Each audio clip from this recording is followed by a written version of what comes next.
Welcome to the Maintainable Software Podcast, where we explore the art of improving existing software with seasoned practitioners who have helped organizations overcome the problems often associated with technical debt and legacy code. I'm your host, Robbie Russell. On this episode, Mike Bowers, Chief Architect at FairCom, joins us to share insights from his 36 years in the software industry.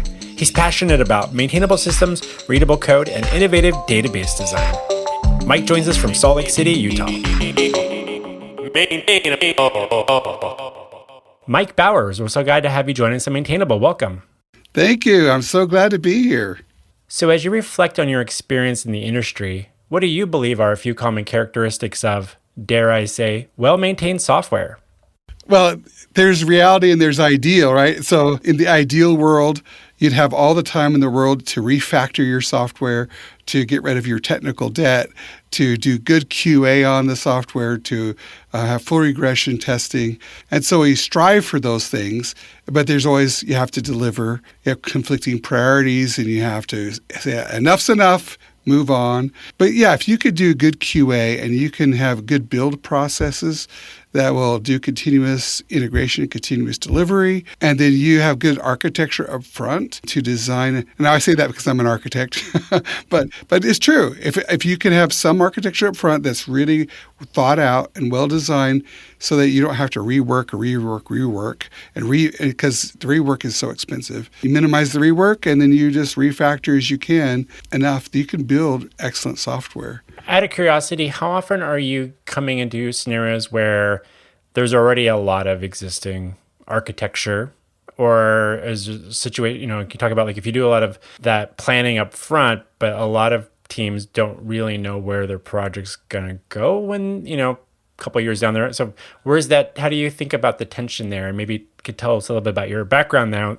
behind that to kind of like how you're kind of like currently see that at this point in your career. That is a great question, because if you don't know where you're going, then you're going to have to just plan for refactoring later and rebuilding your engine later, because you don't know up front. Every software has an engine, a core engine. And I don't mean just the database. You're going to have, of course, a database and an application. You're going to have app servers.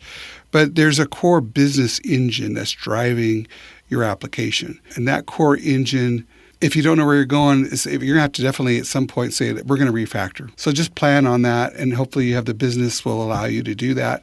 Otherwise, you're just going to be building on a broken system at some point. Now, but if you know where you're going, or if you have an architect who's visionary, which is what I do for my company, I provide the vision of where we're going because I have strong opinions about where the database industry needs to go, where manufacturing integration needs to go. And so taking those, I've been doing this for over 40 years. So I've been around the block a few times. And so I know where manufacturing is weak and strong and things that work and don't work.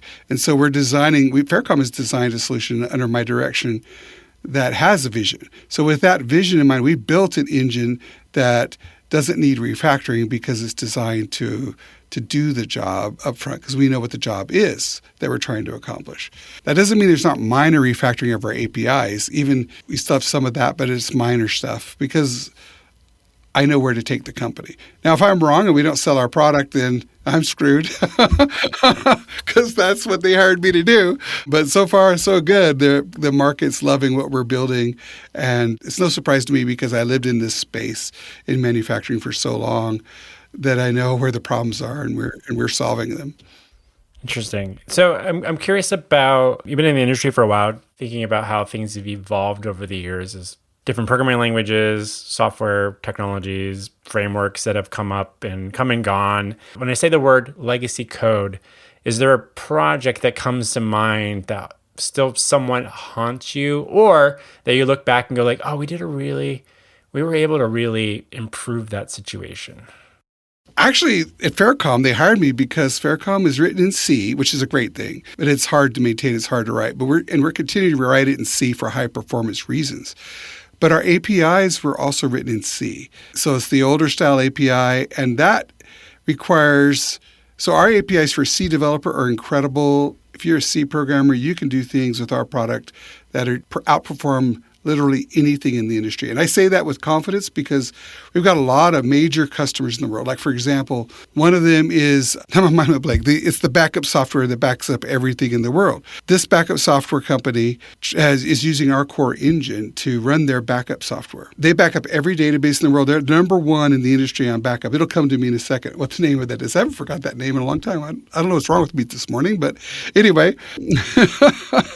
So that company's tried for years to incorporate other database products to see if they could get something faster. Not that we're slow, but because they're always trying for something better, right? And so that's a good practice.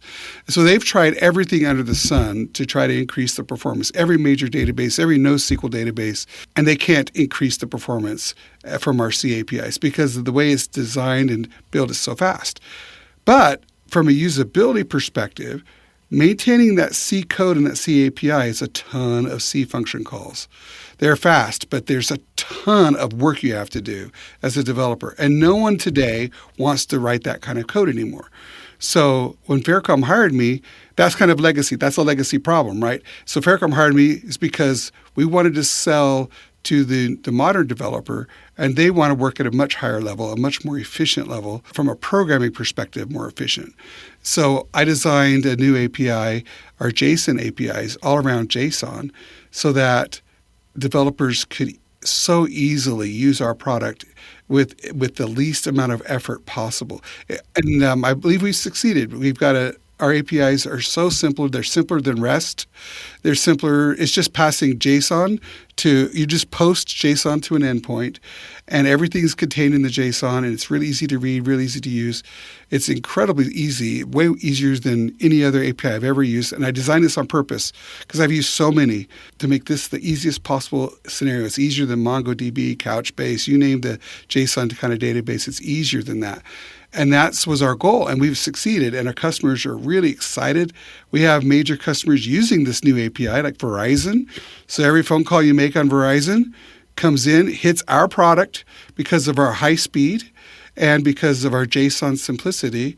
And they determine what to do with the call when it comes in. They track the call, they track, are you authorized? They track how long it goes, all kinds of metrics about the call and all kinds of authorizations about the call in our product in real time because they love the easy and the fast. So that's what my job is, to take us from this legacy C stuff into, I'm a C programmer, so don't get me wrong, I love C, but JSON is so much easier.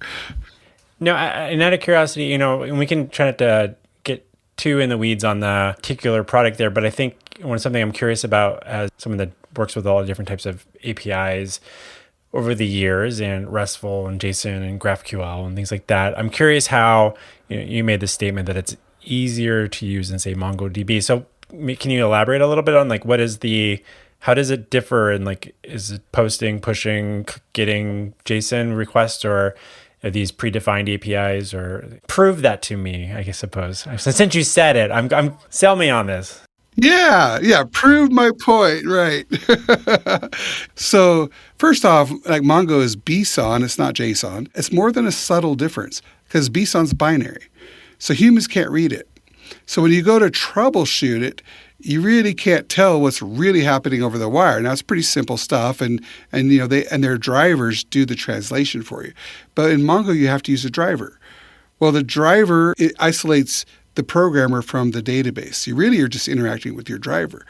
Well, Mongo has a dozen different drivers. Drivers are opinionated because different developers have different opinions about how they want to work with the database. So you could argue that's a good thing, but it's also a bad thing because their opinions vary even on the same team. How do you pick the right driver for Mongo? And then when you pick a driver, it's going to constrain you on how you work with the product. So what we did instead is we have no drivers. Every language can post over HTTPS to an endpoint. Every language has some level of JSON support. Modern languages have great support. Old languages have support too. So every language can post, and every language can do JSON. So that's all we require. And then humans can read the JSON, and humans can work with JSON. Of course, programming languages love it. So all you have to do is imagine this. Imagine if you had SQL, if you know the SQL language a little bit, where you could select fields from a table where they have certain filter criteria. The problem with SQL is that's very human readable, but it's not good for programming languages because you have to generate that and parse it. And generating and parsing strings is not easy and good. It's bad. It's an anti-pattern in programming. What we've done is we've taken, not literally taken SQL and decomposed it. We've taken the power of what SQL can do, simplified it into JSON properties so that you can just simply set JSON properties and they're declarative. Just say, just like SQL's declarative, I want to get it, answer this question for me. We can do the same thing in our JSON, but it's using JSON, so the programming languages don't have to parse it. You could just interact with it using a JSON object and set your properties. So you just literally use the JSON framework you like in your language, set your properties, post it, and you get the results back as JSON, and you read it and use it. One of the toughest parts of working with a team is staying organized, especially when you're all sharing the same inbox. That's where today's sponsor comes in. Jelly is the best way for a team to share an email inbox. Whether it's for customer support, community organizing, or even managing banned emails, Jelly helps your team work together better without the hefty price tag of other tools. With Jelly, your team can collaborate on conversations with customers, users, and community members all in one place. No more stepping on toes or sending double replies. The I got this feature makes it clear who's taking the lead. And private inline comments and @ mentions let the whole team contribute when necessary. You can even start conversations directly in Jelly, so everyone stays in the loop from the start. And here's the best part. Jelly's affordable plans are priced per team, not per seat. That means no extra cost as your team grows. Jelly gives you everything you need in a shared inbox. Without the clutter, you don't. Find out more at letsjelly.com and use the code maintainable for 20% off your first year. That's letsjelly.com, letsjelly.com. Try Jelly today, the shared inbox your team deserves. All right, let's get back to the show.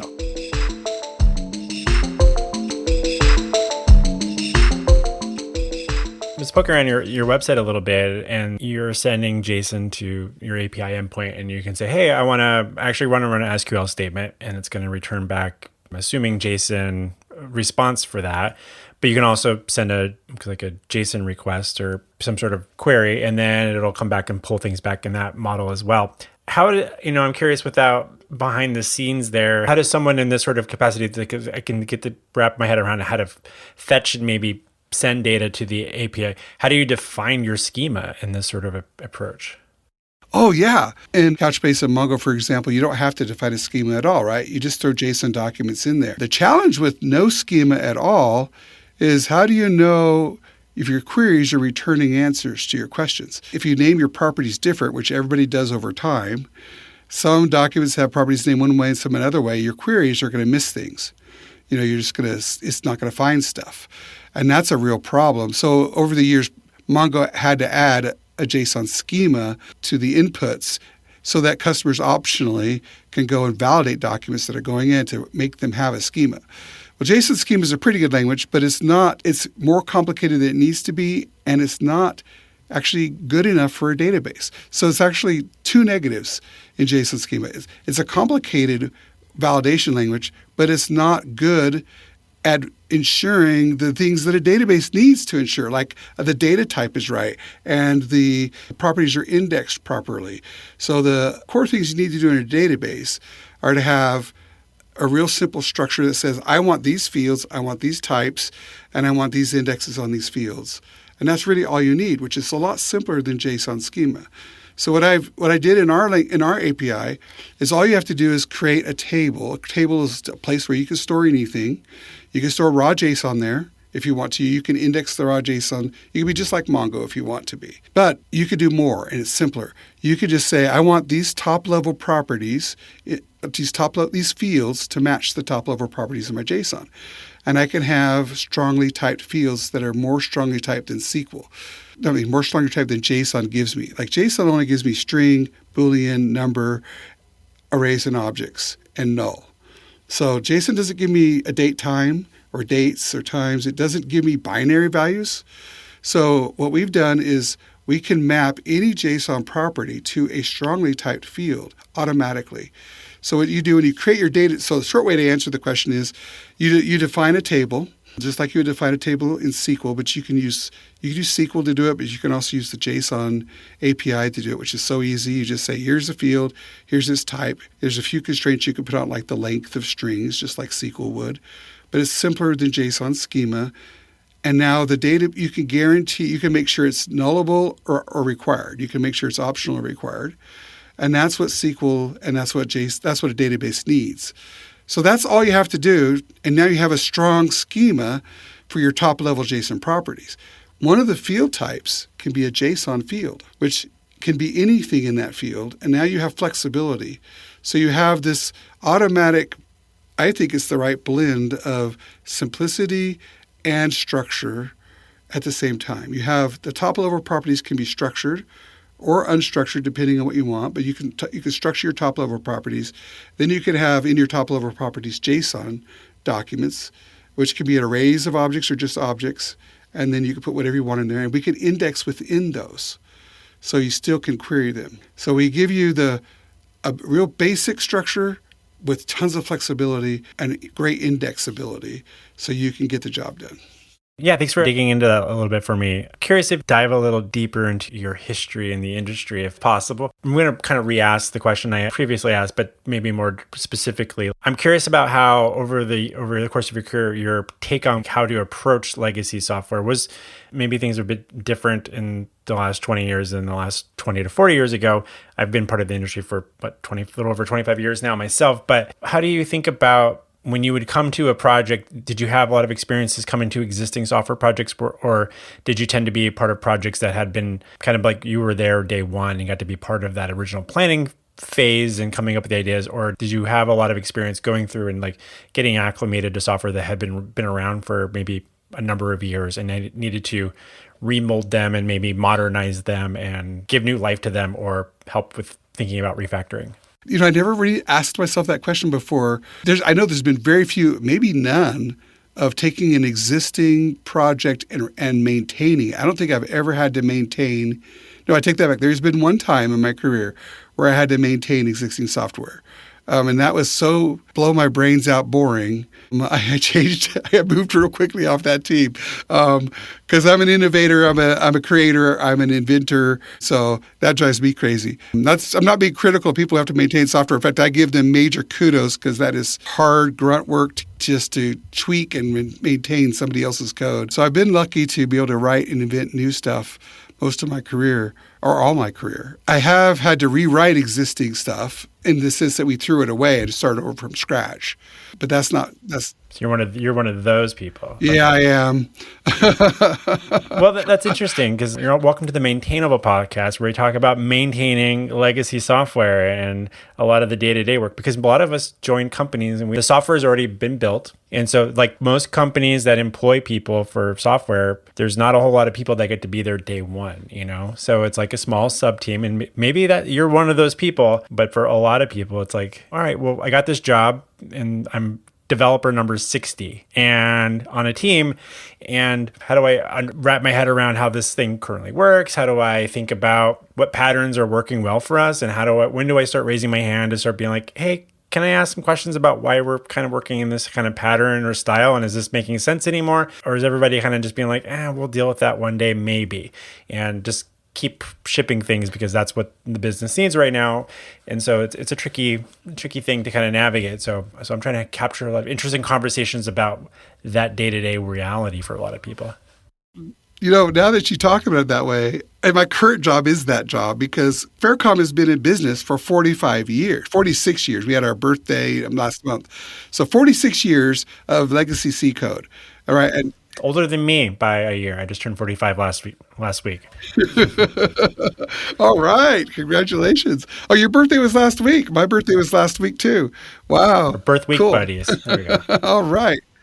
Yeah, so FairCom, I'm being the architect of FairCom, I'm having to balance all the concerns of the existing code base, which is millions of lines of code, of C code, and what the engine can do, what we can do to make it do more things. Because I brought in all this new NoSQL paradigm things. And so we've got legacy SQL, legacy ISAM APIs, our original database, which is still there, uses ISAM, which is index sequential access index sequential access method. ISAM is the original before SQL technique that was IBM used it. All the main companies used it back in the 1970s. And then, of course, SQL was invented, and then the industry shifted over from ISAM to SQL over. I would say the people are still using ISAM to this day, but most people have shifted and don't know what ISAM is. So we have that. We have these incredibly fast ISAM APIs that give you raw, low-level access to the data. We have an incredible engine that is 40 years of massive improvements to an ISAM technology that's a legacy technology. So our company before they hired me was, hey, buy our incredible ISAM. It's the best ISAM product in the world. And the world goes like, what's ISAM? We don't do ISAM, and you have to write a C program to do that. Forget it. And so that's why they hired me to bring new stuff on board. But I have to know everything about our ISAM engine in order to design the new stuff and make sure the new stuff works really well. So I live that every day. I spent the first couple of years just mastering our ISAM engine and what it can and can't do, what it's good at and not good at, so we could design a next generation NoSQL database that's beyond Mongo and Couchbase, beyond Firebase, that can outperform and outdo those databases with more reliability and more capability using our engine. So I had to master the engine. And I'm still sometimes like frustrated, like this didn't work in the engine like I thought it would or whatever. And then but we have fantastic engineers, and they go and improve it and fix it or add new features to it that I need.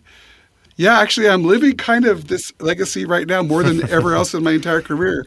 I'm curious about, do you use the metaphor technical debt very often in your day-to-day work? Yes, I do use that a lot. Yeah, because we have 46 years of technical debt here. Question one there, a follow-up question is, how would you describe what technical debt is to you now? And do you feel like that thinking about what it is has evolved over your career? I know that you've also been around in the industry longer than technical debt has been a metaphor, or maybe even the engineers that you work with, the people that you come into work with have a certain perspective like, well, this is technical debt. And you're like, well, I kind of see technical debt a little bit differently versus what is technical debt? Let's start there. That's an awesome term that I only became aware of that term probably 15 or maybe 20 years ago. So yeah, before that, no one was really talking about it. And when I first heard it, I just made up my own definition, like, what could this be? What do you mean technical debt? In my mind, it's every line of code you write, everything you build requires you to maintain it. And that costs money and that takes time. And if you build things well, then you maintaining costs less. So you have less technical debt. If you build things poorly, well, it costs more to maintain and fix them, and you have more technical debt, and you're going to pay the piper later. As I get working with the agile methodologies, I think people don't understand agile very well, because when you talk to when I talk to some of my agile friends who are like purists or zealots or whatever, evangelists for agile, they would say, yeah, everybody does it wrong. And because most people who do agile, in my experience, have just say, okay, we don't design anything. All we do is we jump in, take a requirement, build it, and throw it out there. Well, that's a guarantee for massive technical debt and in the future, because there's no forethought, no idea of where we're going. How can we fit this into something that's coherent? You're guaranteeing you're going to do a rewrite later. Now, that's okay. If you don't know where you're going, you have to do that. And then you can rewrite later. Just plan on it, because your technical debt, it gets so high you have to rewrite. But if you can plan ahead, like I mentioned in the beginning of the podcast, and do some design work, you can minimize the cost of the rewrite, hopefully. But sometimes you're just dead wrong and you're rewriting anyway. So I'm curious if you and your engineering team probably deal with bugs and performance type related things that come back, or in customer feedback or support things or wish list items. Some of that stuff feels like it's like, I can probably get an idea of how your team might operate and organize that type of work. But what about the things that are maybe more like technical debt, or things that are like these areas of the code base seem to be causing some friction now? We've added some stuff and we need to maybe rethink this, but it's not necessarily going to solve one of the problems we have today or this week. But at some point, we might want to come back and revisit this. How does your team kind of organize and think about that stuff, raise those ideas, and then eventually come back and say, let's do some refactoring, or let's take some time to do that now, even if it's not necessarily directly from a customer or bug report type of thing? Just in fact, today, it's every day we're doing something in that area. Today, this morning, one of our lead developers came to me and goes, Mike, he's working on one of my new APIs I designed for doing event streaming out of our product. So it's a combination of message queue. It's a JSON API that can do messaging, like you could use over AMQP or MQTT or Kafka. So it's a real simple JSON API to do that. You can manage all the topics, all the queues, all the publishing and subscribing and all of that through this JSON API. And it's a real simple and useful API. We're loving it. But the engineers going like, well, I should give you a little background, just a slight background. Our engine has built-in MQTT. We have an MQTT message engine that we wrote. It's not open source. We own all of our own code. We're kind of engineering purists. It's not that we won't use other people's open source. We have a few of those things, but not very much. Our engineers just love to build it ourselves so we can support it. We know it. And we have really awesome talent. So we build our own MQTT engine, our own database engine. We've merged those two things together into one thing. But when you connect through MQTT, it's a wire protocol. And you're connecting over TCP/IP, and it requires the engine to work a certain way. When I designed an MQ API over JSON over HTTP, HTTP is not the same protocol as MQTT, right? So they're fundamentally different. So to do the same kind of messaging over HTTP at the engine level is fundamentally different. So when I designed my API, I didn't realize that we would have some challenges there. So the engineer came back this morning and he said, we really should rename some things because just the way when I implemented it, I had to do things differently than you designed because of technical debt, because of the reality of two different protocols. And so when that was totally appropriate and good. And so now he's refactoring some of his stuff. I'm refactoring some of the API stuff to accommodate both needs so that we can have even a better API before we ship it to our customers. Hey folks, it's Robbie here. I want to take a moment to tell you about my company, Planet Argon. Think of us as your neighborhood pizza shop for software projects, serving up fresh, hot solutions with all the right toppings. Need something quick and satisfying? We offer staff augmentation to add just the right ingredients. Looking for a custom pie? Our fractional development services are perfect for projects that need a personal touch without overloading your plate. We specialize in technologies like Ruby on Rails, React, and Laravel. So if you know of a company whose software feels like an underbaked crust, bogged down with technical debt, or missing key features, send them our way. We'll craft a solution that's crispy, cheesy, and exactly what they're craving. Visit us at planetargon.com. That's planetargon.com. All right, let's get back to the show. And remember, great software starts with the perfect slice. And when you're going through that sort of scenario, are you also then thinking, what if there's maybe not the best example, but that there could be another type of thing like that in the future? We're like, well, what if we need to support a third type of thing at some point? And then you're like, how do we abstract this in a way that we can, and when you decide to model it in that sort of abstraction before you have multiple ones to do that for, where do you find that balance of like, let's not pre-plan for everything because so we can just like, we can have a million things one day. Like, well, let's get the first one done first. Oh, that's a perfect question because that's where I live every day because I'm looking at AMQP, I'm looking at Kafka. The API designed is way simpler than Kafka, way easier to use. And that was the intention. But I'm thinking ahead and going, what if somebody wants a Kafka API? Because Kafka is not just a product, it is an API. It is a specification. So I'm thinking, well, okay, I got to consider what that would mean for our engine. And then I'm thinking AMQP. It's a messaging system. It uses a different protocol. Depending on what version of AMQP you're using there, it actually is no wire protocol, or there is kind of a RabbitMQ protocol that they claim is their way to do it, and that's the standard. Some debate in all that area. But I'm looking at all those things going, should we be compatible with AMQP at a wire level protocol? And add that to our product? What is the functionality in AMQP that we're missing in MQTT and MQTT has that AMQP doesn't? How do I blend that in so that we can be have all the feature sets, And do I, like you said, do I abstract that in my API? So yeah, that's exactly what I have to do as an architect to balance future-proofing it versus get it out the door. And the owner of the company is all the time going like, Mike, get it out the door. So there's that tension. Okay, well, I have to make some compromises. I can't boil the ocean here. I can't put everything perfectly. It can't be waterfall. I have to. So it's a hard game to play. You have to find the best balance you can, given the pressure you're under. Luckily, the owner at FairCom gives me enough room to do a really good job of looking ahead and figuring things out and planning ahead so that we have less technical debt in the future. But it's not an infinite rope. I wish it was. Of course, that's the architect's dream. Well, give me 3 years, I'll come back with the perfect solution. No, I got 2 days. So there you go. Thinking about the role of a software architect, I'm going to assume that the majority, if not all, of the people listening to this episode are software engineers themselves. And maybe some of them are like, maybe one day I'll become a software architect. But, maybe get to that. Or maybe they're doing a little bit of that already in their role, but that's like not necessarily their primary focus, or they're not working in an organization with a large enough need for that role. I don't know if that's actually ever the case or not, but I'm curious about, with your role, because you're working with engineers on your own team, how do you balance creating detailed specifications while also trying to leave room for developers to innovate themselves? And where's that balance? Oh, I love that question, because that is an art all by itself. And so here's how I do it. This is how I have evolved in doing it. You've heard of design by test, right? Where you build code by creating your test frameworks first.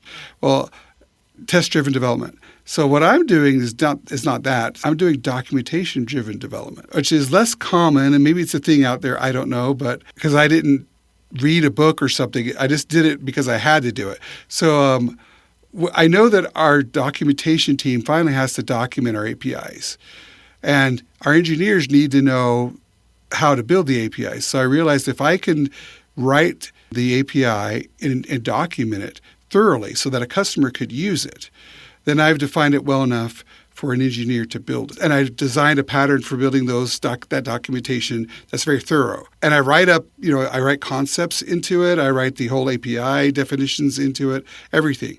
And so I build that first, and then I hand it to the engineer, and we talk about it, make sure that he's understanding what I'm doing, what I'm suggesting.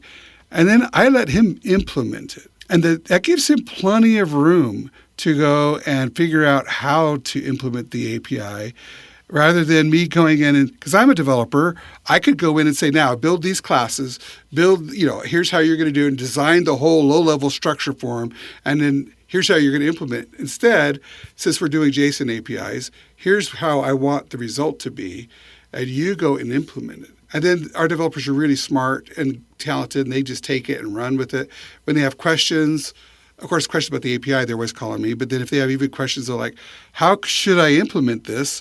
Then I can go in and take my experience as a developer and go, well, you could think about using this hash map here, or you can use this here, this algorithm here. If I'm designing something that requires an algorithm that I think they don't already know about, I might point them to read something about the algorithm.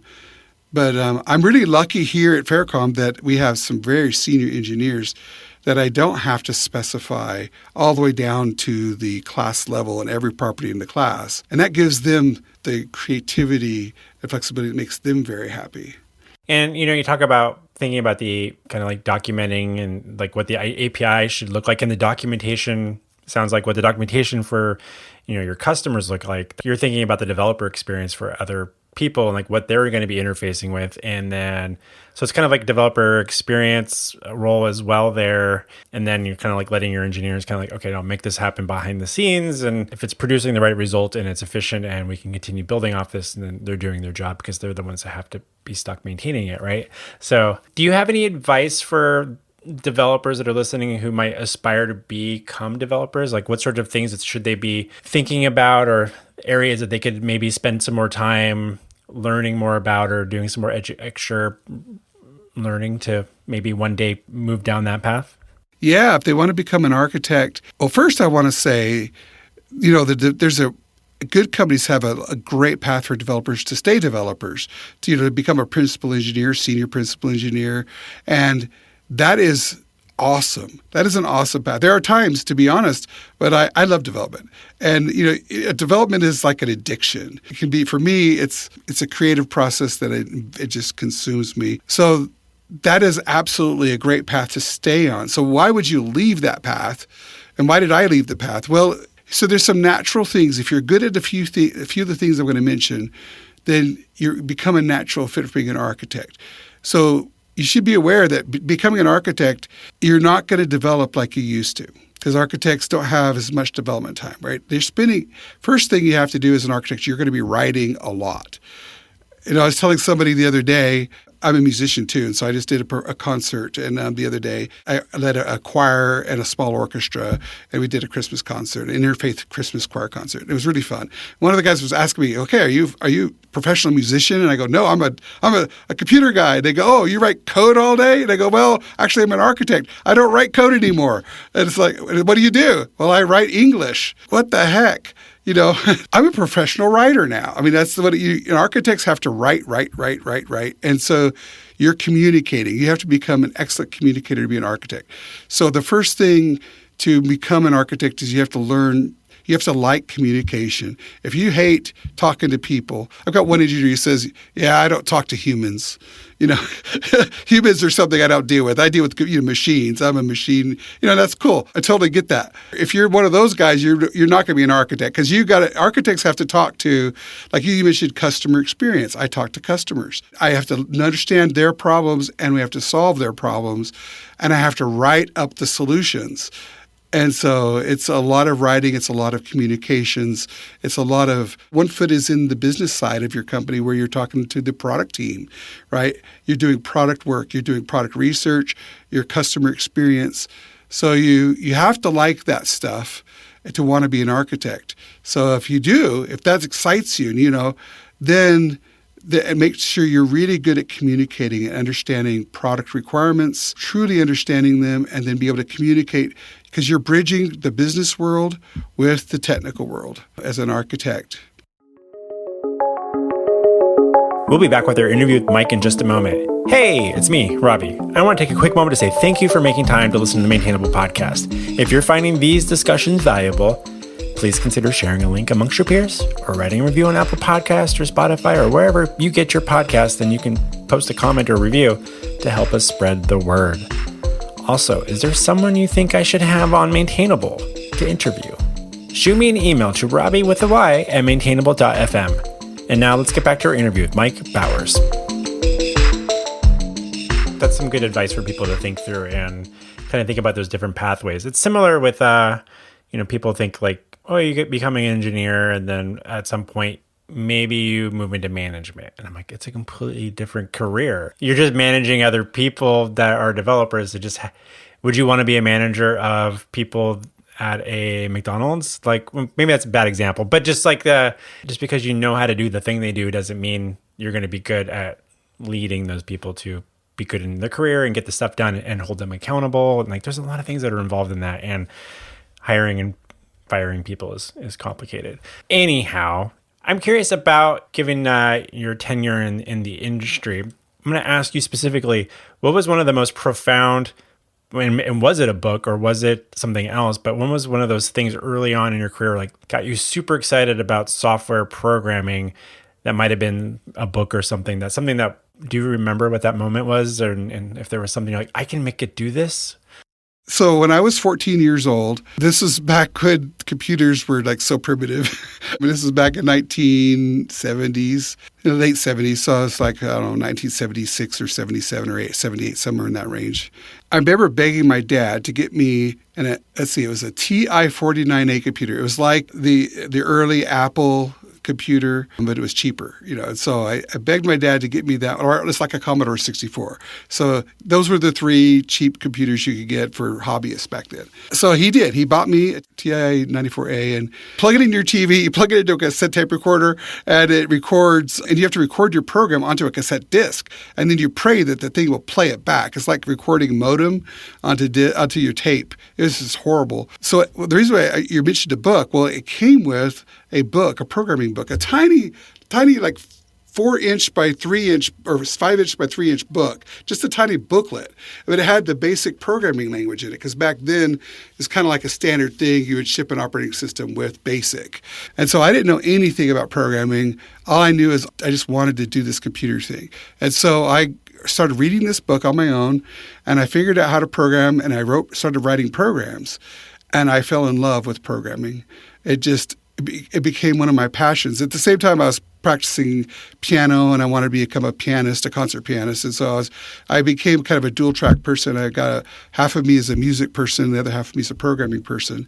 And I've been making money during my career doing programming, and I do my hobby at home doing music. Yeah, that's what got me into it. It was this little basic programming book. And I fell in love, and I've just been learning languages ever since. I learned C, then C++, then I got into Visual Basic because that was an evolution from Basic, and Visual Basic became object-oriented. Then I got into C# and JavaScript and Python, and I've done so many flavors of all those languages over the years. That's great. Do you remember when version control became a thing? Yeah, yes.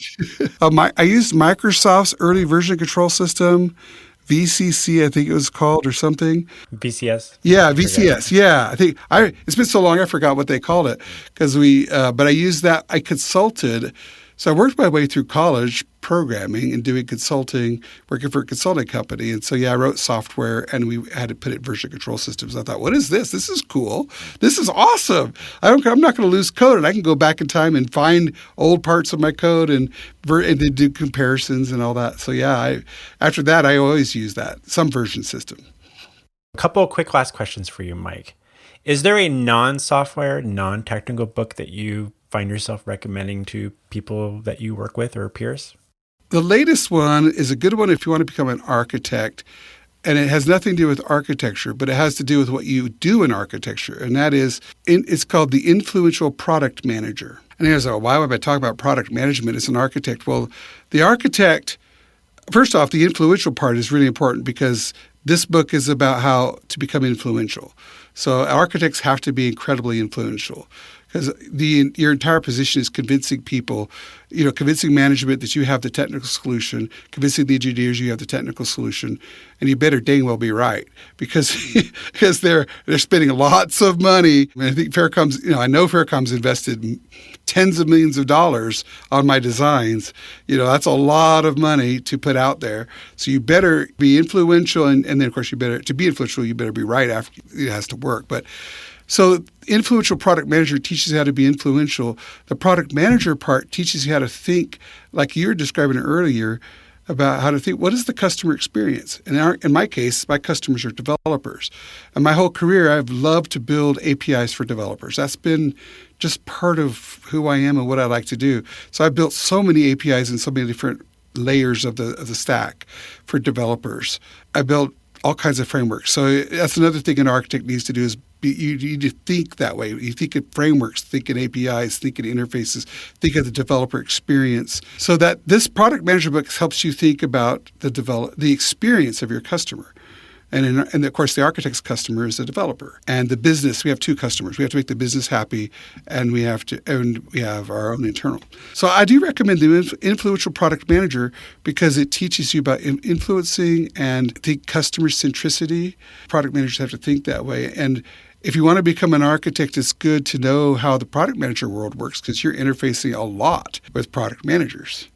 Nice. Yeah, I'll definitely include links for that in the show notes for people so they can check that book out. And where can listeners best follow your thoughts and ruminations about software engineering online? The FairCom blog or LinkedIn or?